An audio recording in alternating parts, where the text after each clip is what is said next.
My overall goals is I wanted to improve our Grace Prep Discipleship Program and our overall discipleship culture at Grace Prep. I wanted to help students discover new ways of connecting with God, and ultimately I wanted to draw close to God throughout this project. For my research, I read 6 books, and I can confidently say no one book stood out more than the one that I was currently reading. I started at the beginning of the year, and I finished them by the end of the Christmas break. Except for rediscovering discipleship, I finished that in March. For my videos, I watched 6 sermons by pastors that I admire, and 1 documentary which highlighted the many reasons why people don't convert to Christianity. I had 7 interviews. I interviewed Pastor Don from Bible of Center Church on July 25th, Pastor Aaron Jeffrey of Grace Baptist Church on September 21st, Pastor Dan Min of ACF Campus Church on October 9th. He later became my mentor because of the interview. Pastor Dan Hickman of Cedar Heights on December 13th, Pastor Steve Silliman of Assembly of God on January 21st, and Reverend Alice Layton of Bozeman Anglican Church on March 6th, and Pastor Dave Michael of Stepping Stone Church right here at Grace Prep on March 14th. Interviews, I asked the pastors of all these different churches 16 questions in total, covering the topic of discipleship in their own prayer. I opened it up with the chapel on September 10th. I gave an overview of the 9 secret pathways, giving instructions on how you connect to that pathway. And then I administered a test to the students for them to determine how they best connected with God in their past. I shared with the students my overall goal. I wanted the students to have the opportunity to explore new ways of connecting with God. My first seminar was on the week of November 12th, was the aesthetic seminar. I want students to fast from everything that can be considered a distraction from everyday life. So phones, social media, Netflix, YouTube, music, anything that you didn't need for everyday life, I wanted the students to fast from that. For the contemplative seminar, I designed a daily routine schedule to help students think about God more. Of that week, I want to focus on Wednesday. Wednesday is what I call the pebble in the shoe activity. I had the students put a pebble in their shoe, and every time they felt it throughout the day, it was a reminder for them to be, 1, thinking about God, and 2, praying to Him. It's incredibly effective and very painful. The activist seminar went on December 17th. I brought the students to the Pregnancy Resource Clinic to learn about what an activist organization does. Students toured the PRC and learned about the functions that they have there. They heard the testimonies from the PRC staff, and at the end of it, they were able to pray over the staff.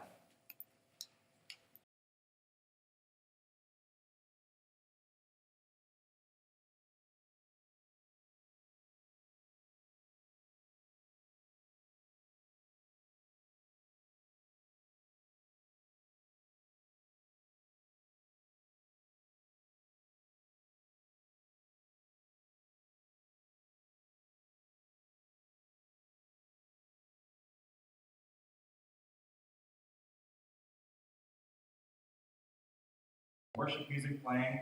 I provided them with art materials, music. I encouraged them to write songs, and I provided them with a Bible-themed worksheet with themes like temptation, friendship, sin. And if they felt one of those words was resonating on their minds, they could go to that sheet and find the scriptures that talk about that. For the intellectual seminar, that also went on at Extreme Grace this year. I challenged the students with a packet on Calvinism and Arminianism. That's something that has challenged me in my own walk. And this packet went through the scriptures that promote both sides of the argument, and Don Jones led them through formulating an opinion. The Enthusiast Seminar joined the Sensei Seminar at Extreme Grace 2 this year. I challenge anyone who's focused on being more enthusiastic to approach worship with the mindset of enthusiasm and celebrate God in that time. The Naturalist Seminar was the last seminar to go on at Extreme Grace 2. Students had the freedom to leave Grace Prep property and go dwell in His creation and find alone time there. The last seminar I led, I took the students back to the Pregnancy Resource Clinic to serve them in any way that they best needed. So we mopped floors, we disinfected, we filled baby bottles, anything that they needed, the students were there to do. One of my goals was to host an after-school Bible study. I started this in October in the first semester. I called it Board Games, Bibles, and Beers. And I have to thank Chad because he was the only one with a beard. But There, we just met Wednesdays after school and open scripture. Our Bible plan was to just read whatever kind of came to mind that day. The second semester, I neglected to start it about February. I have no good excuse for why I did that. But when I did start it, it was open door, open Bibles. Anyone staying after school, or any of the guys staying after school on Wednesdays could hop in with me. We did run into some bumps there, because if you guys remember, there was a lot of Wednesdays that were canceled because of snow. And then there was the basketball tournament. And despite me not being there, because I was away on the tournament, Tyler James stepped up and led the group despite me not being there. And he has expressed interest in leading that throughout the end of this year and into next year.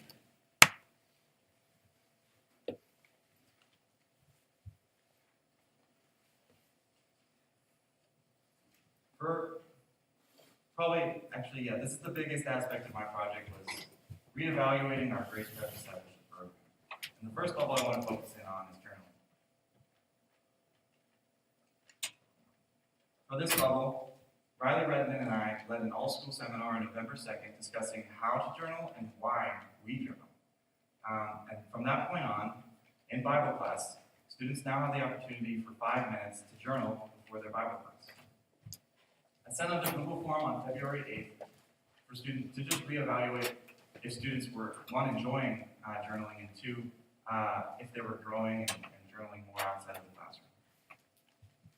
For my D group bubble, there were 3 major aspects. Ultimately, the D group design, I worked a lot with Jared at the beginning of the year on creating D groups in a very different manner than they have in the previous years, by kind of matching up students who are on similar spiritual levels. I created a spiritual evaluation that is 27 questions long. A lot of those questions came from Grace Baptist Church. It's how they determine how they formulate D groups.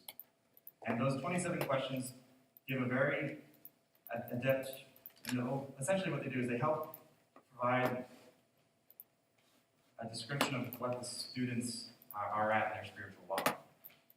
I sent out an evaluation to the students on November 29th, asking them to evaluate how their D groups were doing, asking them questions about the depth of their conversations, their progress, their overall group chemistry, and whether or not they were seeing any improvement.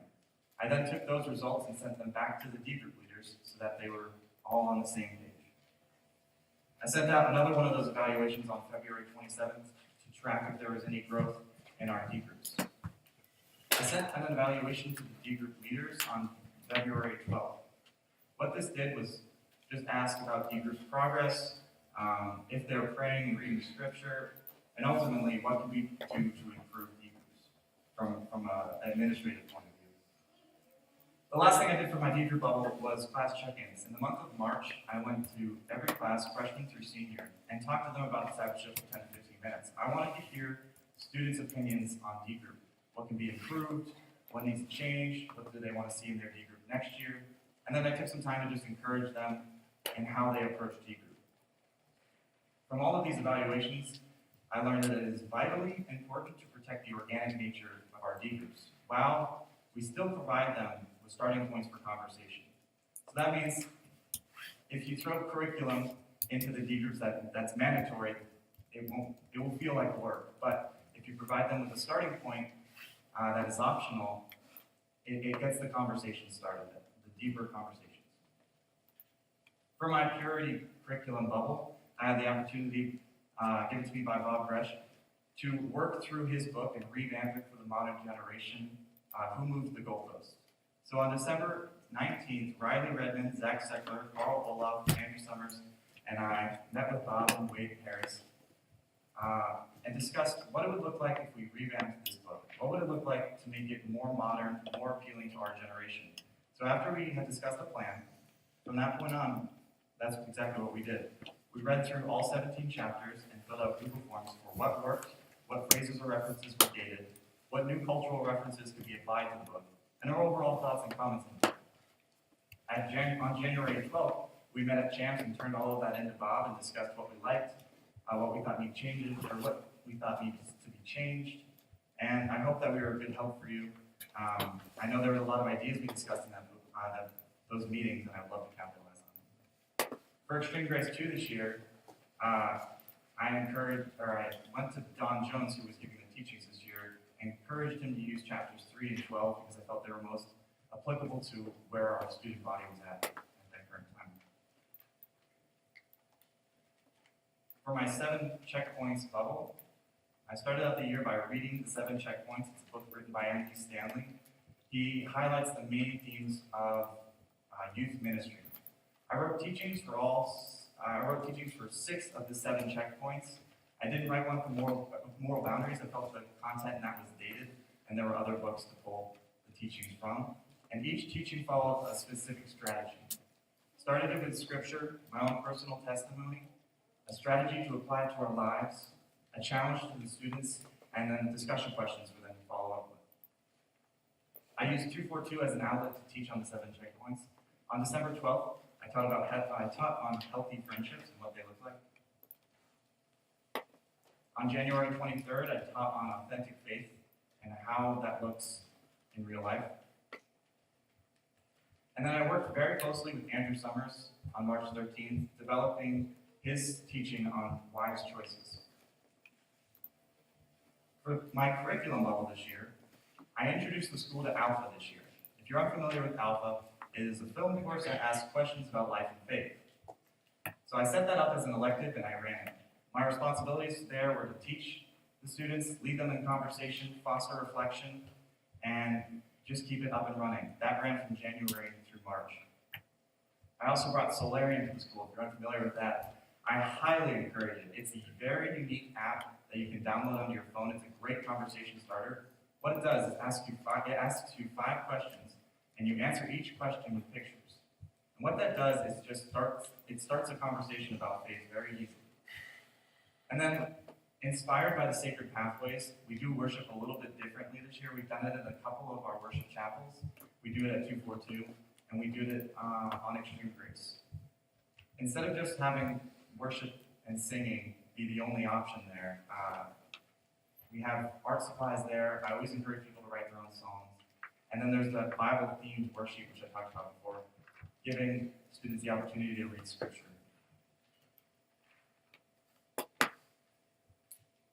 This is what Tyler James had to say about the Alpha course.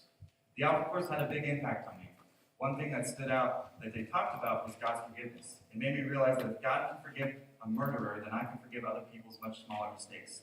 This was so impactful for me because you could hear and see how this aggressive criminal was truly a changed man.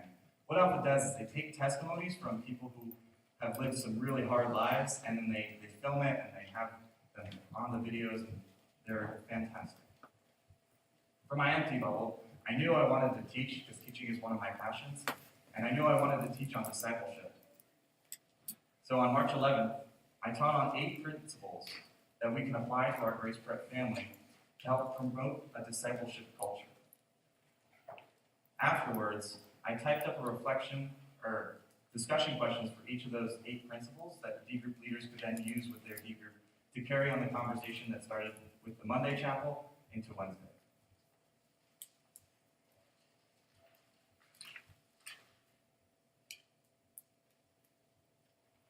One of my bubbles was to have a leadership role in 242 this year. 242 is our youth group that meets Wednesdays. As a student leader, I helped with the organizing of youth nights. I gave teachings, and I worked a lot with Jared Seckler on reevaluating our kind of format and how we work with 242 students. And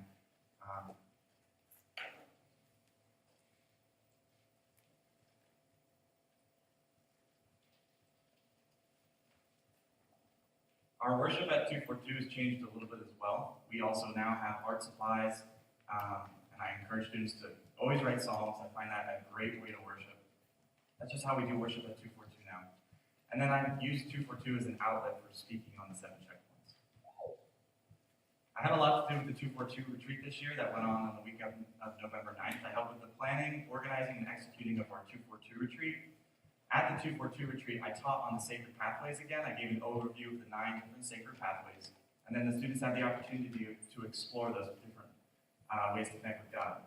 I also gave a short teaching on self-reflection. I asked the students to talk about, or think about their top moments with God, their rhythms with sin, their spiritual disciplines, and their priorities in life. This practice was run through me by my mentor, Dan Min, and it was very effective in identifying where I'm at in my spiritual walk. My prep for life was only 50 minutes. I found it more effective to use the sacred pathways as an outlet in the seminars and at Extreme Grace rather than bringing that into a prep for life. So what I did for my PFL was I brought my mentor, Pastor Dan Min, in to speak on spiritual growth principles. He talked about identifying where we are, where we want to be, and how to get there. And then he split us off into our D groups, and we talked about exactly that. How do we identify where we're at in our walk, and where do we want to be, and how can we as a D group help each other get there? My bonus bubble was to write a devotional. So what I did for my devotional bubble this year is I took the 20 verses that we have going this year. I provided each verse with discussion questions, historical context on the chapter, and then I wrote a reflection on it. But not all of the reflections were written by me. A lot of them were written by my fellow seniors and staff members. My learning stretch. Well, there was a lot of things this year that I learned.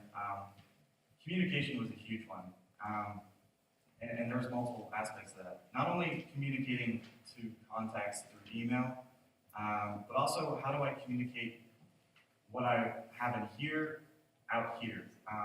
Communicating my thoughts and ideas to the students, to the staff members on what was I thinking. Another one was my priorities in life.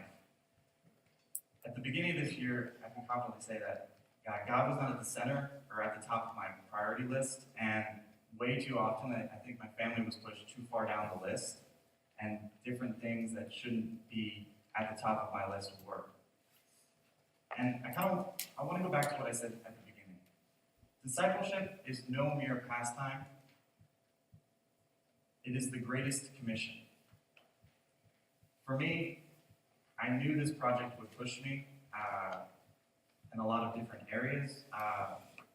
And because of this project, I found a lot of freedom and accountability and in my own spiritual disciplines. Before this year, I neglected those areas greatly. And before this year, I definitely struggled with if I was being accountable in all areas of my life and if I was pursuing spiritual disciplines. I found that I couldn't find success when I let the darkest areas of my life untouched and unconfessed. My work on my project in these times felt draining. It lacked the passion that I had wanted. And to do this project properly, it required accountability. So I want to thank just some of my brothers who are sitting here today for reaching out and bringing me out of those moments and keeping me accountable this year. I wouldn't have been able to complete this project in its fullest. For my legacy, I brought Alpha to Grace Prep. I think that's a great tool. I think every freshman class should go through the Alpha courses and understand the basic concepts of faith. I brought Solarium to school. I would love to see that continually used in D groups. I brought the Sacred Pathways back to Grace Prep as a way to identify how students connect with God. I hope to see my devotionals used in the future for D groups when discussing different topics on those verses. But ultimately, the greatest legacy I can have is through my teachings. Ultimately, if you apply what I taught, and especially on the context of our discipleship culture at Grace Prep, we will produce more as a school in that whole area of discipleship. Somebody I have invested a lot of time in this year is Andrew Summers. If you look at where Andrew was last year to where he is now, he's grown exponentially. And I'm very, very proud of him. I am very proud of where he's gone. He's somebody who I admire and look forward to seeing what he's going to be doing in the context of discipleship in the future years. And I would love to see just different forms and content that I've created for the D group be reused into next year. I want to thank my family, my advisor, Jared Seckler, my mentor, Pastor Dan Min, any of my brothers who have helped me this year, and also my actual brother, Bob Gresh, for the opportunity to work on your book, Mrs. Summers for letting me bring all the students to the PRC. That was a good experience. So just kind of concluding my thoughts here. Discipleship is not a pastime, it's a calling. Being a disciple of Christ means so many things, but the bottom line is you've got to love God and you've got to love people. And one of the ways we do that is by teaching them to learn about God and teaching them to obey what Scriptures say. That's all I have to say. Thank you.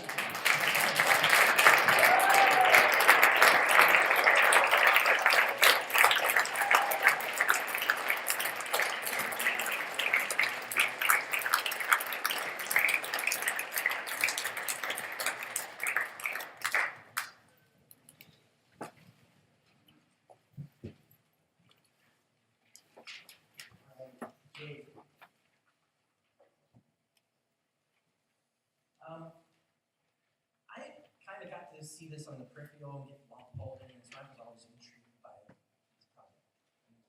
But one of the things I kept in the back of my mind, I never told you, was paying attention to if you're going to teach about discipleship and do a project on it, who are you discipling?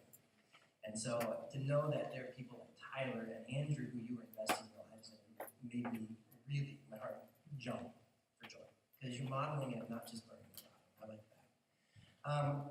The other thing is, knowing that you are a C on the disc scale, and knowing that Extreme Grace got canceled not once, but twice, and got rearranged, I have to give you a lot of credit for how you handled that as somebody who likes their order and things to run the way it should. And you coming to me, Mr. 7I enthusiast, like it's going to be fine, it's going to be great, I got it covered, and you did a great job with that. I never saw you once get into a place where you were panicked in a way that we all had to deal with you. You know what I mean? But you did a great job of adapting that, and I was grateful for the opportunity. I have a couple questions for you. In the teaching, which you are passionate about, and I see that in you, what was your biggest surprise? I guess my biggest surprise would be how much I enjoyed it. Okay. Because, I mean, I'm an introverted person, but I enjoy speaking in front of other people, which almost seems like a contradiction, but it's not.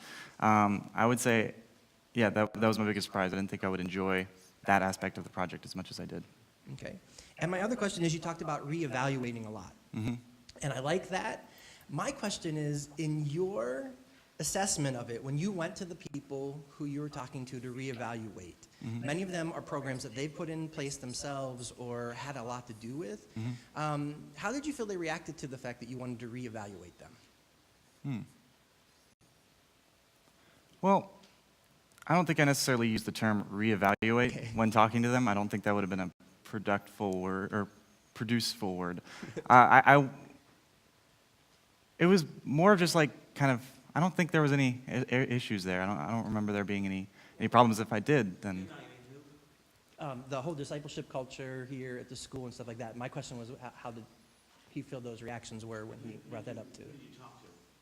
Well, I talked to Jared a lot, different teachers and students and things like that. Cool. But yeah, I never got the impression that there was a barrier there. And you felt like they were really ready to work with you? Yes, yeah. All right. Because sometimes when you touch people's babies, Yeah. you know what I mean? They get like, Yeah. wait. Good. Other than that, I read through your binder. I saw this. I love it. And I like what you're doing. I'm looking forward to seeing more of those results that you have from the students. I know my freshmen love journaling. I'm sure that came out in your Google form. Oh, yeah. But I like the fact that you pushed us to do those things. So thank you. All right, Jake, really great. Great presentation today. You really presented an idea, and not just, this is my senior project. You could tell how much you cared about this, and that was really great.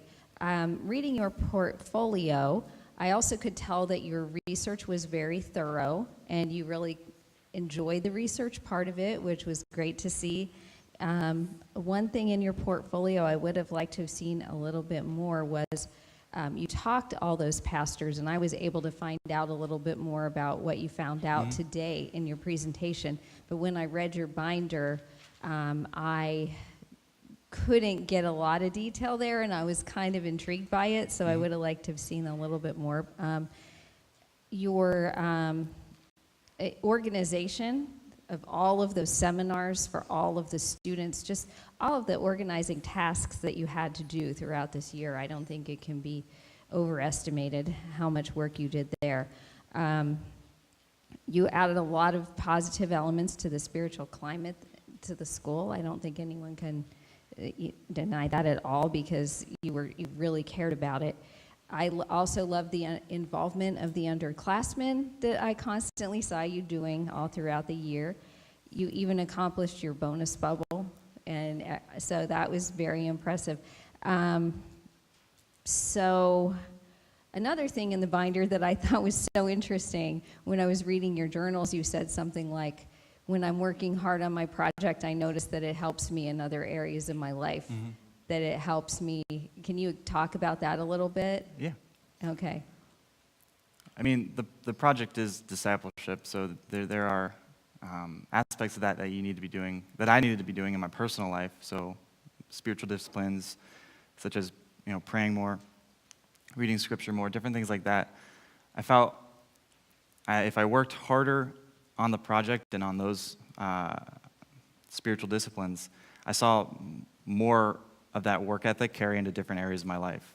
And so I worked really hard on the project, and then I started working really hard at Jersey Mike's, and in my different classes and different things like that.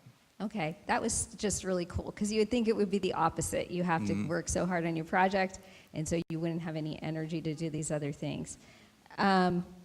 So yeah, this was really great, and I'm so happy to see you present so well. You worked steadily throughout the year. You worked really independently, so I didn't always know exactly what you were doing, but you did everything really well, so thank you. You look good. Thank you. And you're a great presenter. You're a great public speaker. You're very comfortable. You kind of move around, but it's not just like it's good. You're just a really good. And I saw that not just today, but at 242 or wherever you presented. You're a good public speaker. You said in your learning stretch that communication was one of your big learning stretches. Talk to me about that a little bit.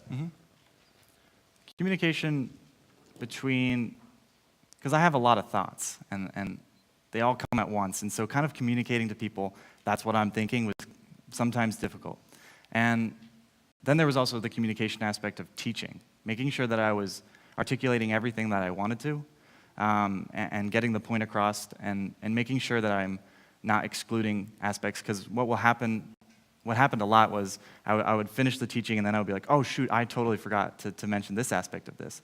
Or even in my meetings with you, Jared, I would go in, and then I would leave, and then I would be back in because I forgot about something. So that was definitely an area of growth. I think I'd encourage you, though. You're a good communicator. I actually wrote down that this is my 9th year of advising students, and no one has communicated with me as an advisor as well as you have. We had a lot of meetings, and many of them impromptu, but you did a great job of communicating to me. What you did with D groups was phenomenal. I really feel like, with Dave leaving and taking over, like there was a challenge there, and you really stepped up, and you were just a huge help to me personally. Then I really felt like you said, I felt like we took some things kind of the next level with the Google Forms you made and getting out to the students and then sending the results to D group leaders and whatnot. You really did a great job with that. And I loved Solarium.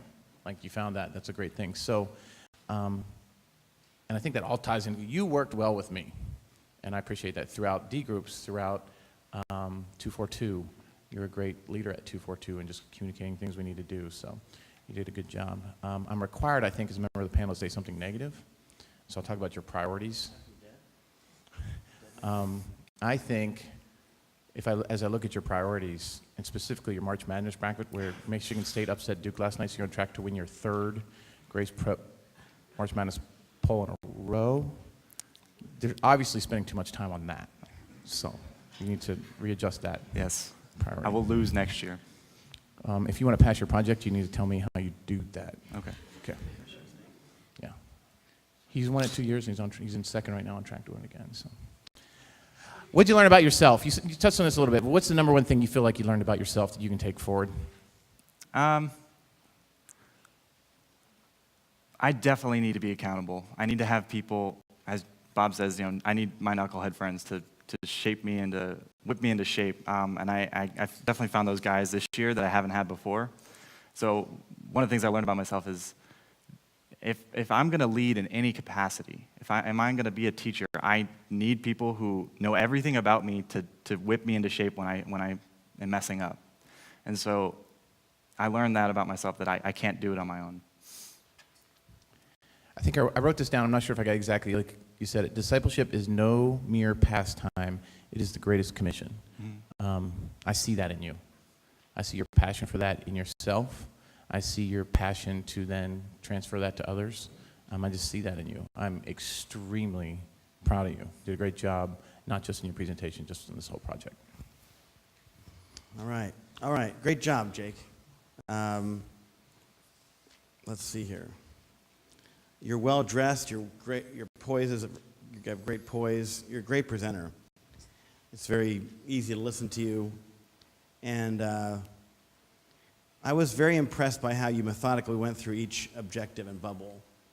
There's a lot of them up there, and I think that you did a great job of taking us through each of them with photographs. It gives us they were great photographs. And, you know, for people that haven't done a project before, that's next level thinking, just thinking, okay, I'm doing a discipleship thing here, I gotta go take a photograph. It's always a little bit awkward, but it makes a big difference. You have to think ahead. And when you don't, it just doesn't appear on this. It's hard for us to imagine what was happening. So I think that was great. I think it's one of the most effective presentations I've seen, just showing us the depth and breadth of your project. We have a few, ways we evaluate senior projects. One is multifaceted, and you did a lot of that. There was a lot of different areas of this that was great. And then strength of timeline was great. International, missional, and outward focus was great. The complexity was great. Legacy, procedural compliance, professionalism, level of professional contact. I mean, and the coherence is something I like, is that everything fits together. So you just nailed all that. I also like that quote about discipleship and no pastime, mere pastime. It's the greatest commission. It's a great quote. We should put that on the website. Put that on the web today. How did the student fast go? Student fast? I had 10 people participate. I forget how many that was. It went well. I mean, Jared knows this, but when you take the phones away from the students, and I know when I don't have my phone, I actually really enjoy it. I mean, it makes communication more difficult, but it's one less thing you have to think about. And for me, that week went great. I just felt like I could focus on, one, my project, and two, school and work, and then that was it. Like, it was just very... It's the same with adults, too. Yeah. Take the phones away. How did the students respond? Like, you had 10 there. Mm-hmm. Is that what you expected? Did you expect more? Did you expect when you put something out that all 50 or 60 or 70 students would participate? What was that like? Going into it, I was expecting high numbers for each of my seminars. I was expecting more. However, I was satisfied with just having however many we ended up having for each of the seminars. I would have liked to see more student participation, but I understand why not. And so it was a little bit difficult. Why not? Why not? Well, I know in my past, the reasons I don't step onto things is time.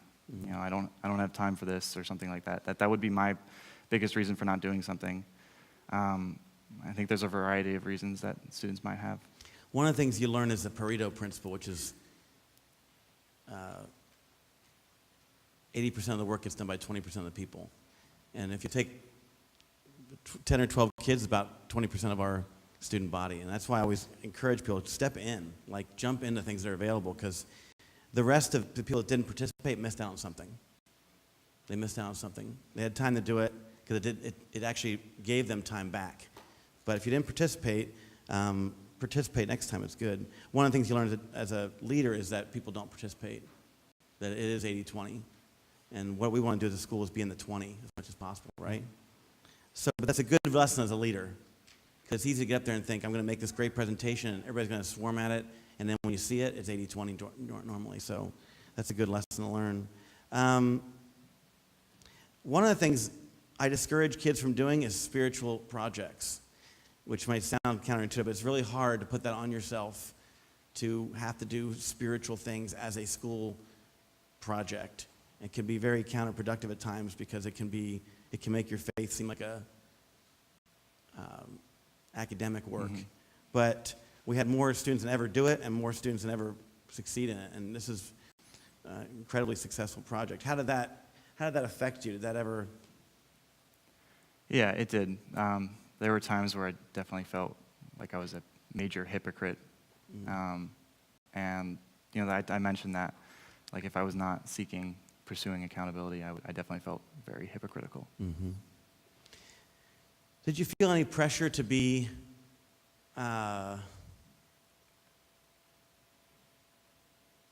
more spiritual than the next person, maybe to be a little bit more reserved? In other words, when you're leading discipleship, do you feel any pressure to, how do I want to say this? One of the things that makes leaders a little lonely at times is if they feel like hypocrites pretty quickly, more quickly. And you just said that kind of came into space a little bit, right? You can kind of see how a spiritual leader would feel that way a little bit. It's harder to talk to your friends about maybe what you're not doing when you're the one supposed to be leading doing it, right? That can be very counterproductive, and that's what's kind of scary about this kind of project. But you're very vulnerable, and that's the way through that, right? So how did the interview with Pastor Dan Min turn into a mentor relationship? You did a lot of different interviews. Why that one? Well, why did that turn into something different? Pastor Dan and I think we think in a similar manner.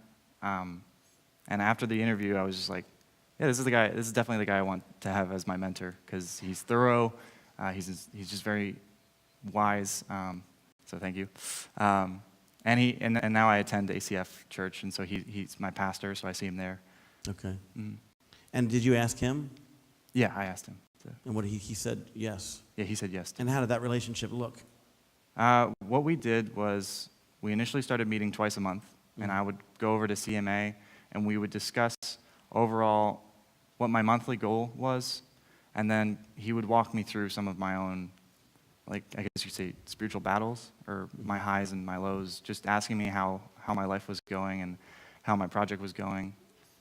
How did that change your view of your project and how you related to other people? He definitely gave me a lot of insight on how to disciple people.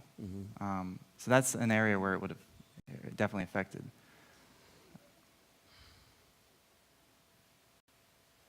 I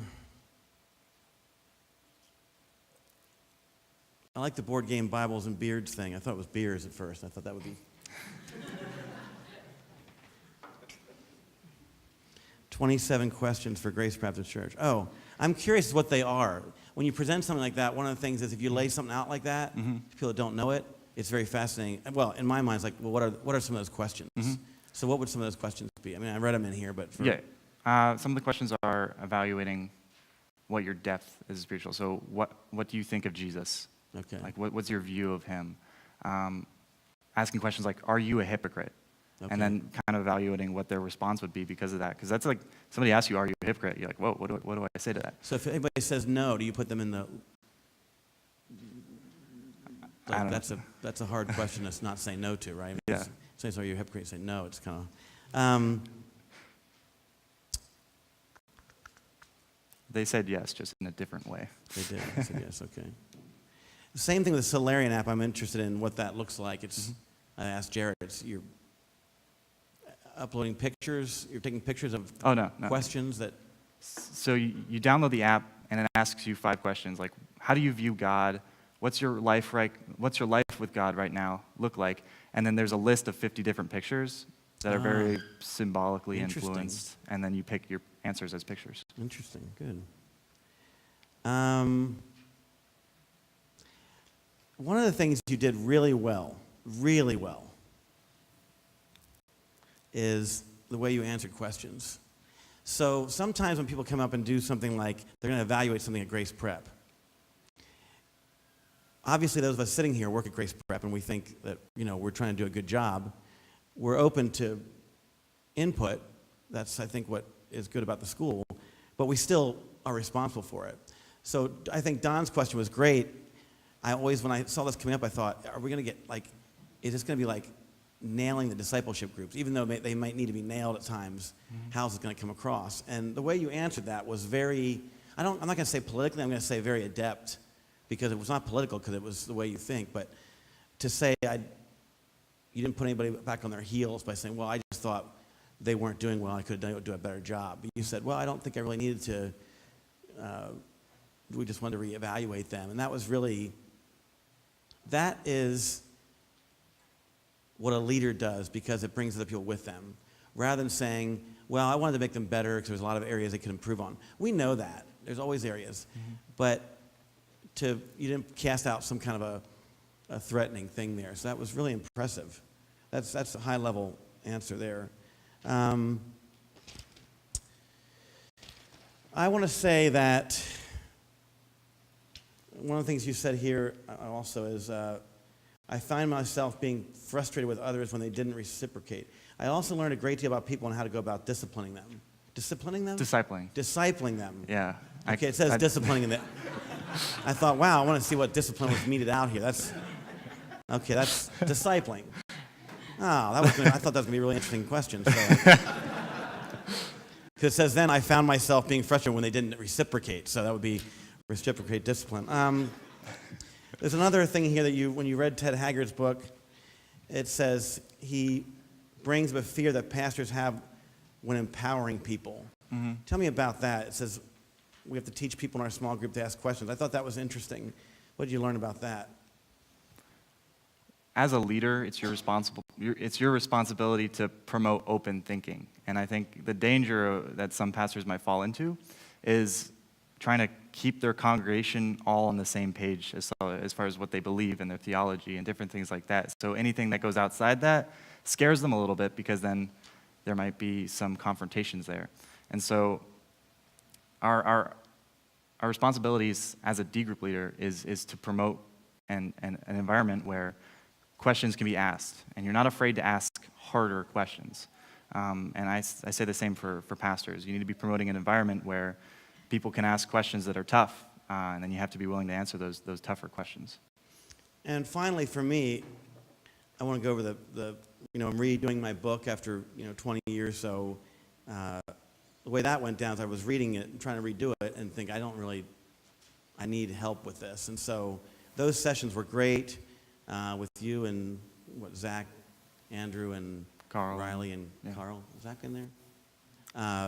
And I appreciated, you have a good personality for me because you're very quiet and contemplative, and I would just watch you during those sessions thinking, what is he thinking? I felt like the immature one at times, to tell you the truth. But the way you put that together, the Google Docs and how everybody participated was great, and we're going to still work through that. But I'd really like to ask you to co-edit that book with me, because I think you have the skill set I need to bring it to the next generation, because I need that help. So I really appreciate that. It was a great help for me. So it's due in January 2019, so I'm obviously behind on it. But I put it off, actually, with the publisher just to have you guys help me with it some more. So that's really helped me, the way you thought through that, and so thank you for that. I didn't do this for Jung because his parents weren't here, but I'm going to go back and get Jung later. But I want to just, since I want, like we did last year, just give a minute to your mom and dad, and then Pastor Dan too. I want to have him, but we're tight of time, so not the normal Cannizzaro Bob Gresh thing, but just the minute here or there. Well, like the Father said to his Son, "You're my Son. I love you, and I'm very pleased with you." You are a teacher. You have it. But my question to you is, what did you learn about God through this? I talked to some people about this, but not a lot. I definitely viewed my relationship with God as almost with an intellectual brain, overly intellectual, and I lacked a lot of the emotional connection that I have with God. And one of the things that I learned about God this year is that He's emotional. And when I mean emotional, it's like He cares. And I definitely felt that this year and in different ways. And I didn't have a great weekend or Friday night. I know I talked to Jared about it. And then just I felt cared for Saturday night at the ACF retreat, and that was good. You can't get ahead without everybody in a community of faith. Look how much you have here, buddy. All of them love you very much. And I think I speak on their behalf. We're very proud of you. Very proud of you. Mom, you want to say something? Jake, I'll just say what I said to you this morning. We'll talk tonight, and I have a lot to say to you. So I love you, and I'm so proud of you. Are these grandparents here? Yep. Anything real quick you want to say? Sure. Well, Jake, we're very proud of you, and we know that people will look up to you. You carry a lot of responsibility on your shoulders. I know God loves you, and He will provide you with everything that you need as far as your skill set. Just want to look forward to being around long enough to see what you can accomplish in your young life. Thanks for being my grandson. Jake, proud of you, buddy. One of the things I admire most about you is your hunger to grow. And that's what differentiates a leader versus a leader worth following. And I think you're a leader worth following in a lot of ways. And I'm excited to see the growth continue and progress in the coming days as you grow to be a disciple of Jesus and as you endeavor to follow him. So proud of you, bud. And thanks, Pastor, for doing that. That's really impressive just to take that time, because discipling takes time. I want to say something really quick here, and on my view of standing ovations, okay? Standing ovations are way overdone in today's society. Everybody seems to get one.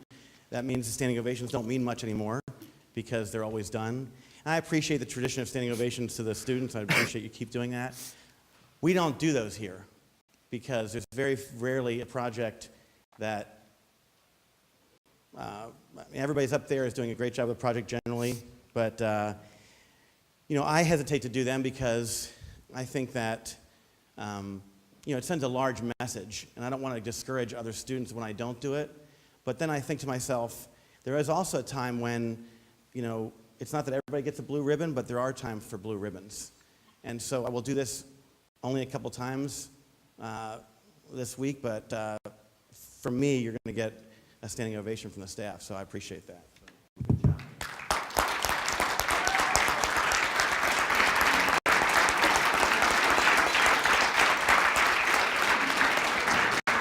Thank you. Great presentation. Thank you.